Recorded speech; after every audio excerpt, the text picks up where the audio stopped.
Добрий день!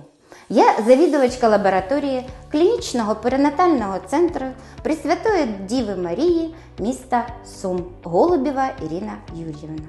Сьогодні я розповім вам про відкриття лабораторії за підтримки Всесвітньої організації охорони здоров'я. Ми отримали дуже сучасне нове обладнання, за допомогою якого ми робимо торч-інфекції, інфекції, які передаються статевим шляхом, і плануємо впровадити каріотипування для дорослих і новонароджених дітей. Наші фахівці пройшли навчання і отримали сертифікати на право виконувати ці дослідження. Ми гарантуємо вам швидкість та якість виконування дослідження і чекаємо вас в лабораторії клінічного перинатального центру Пресвятої Діви Марії міста Сум.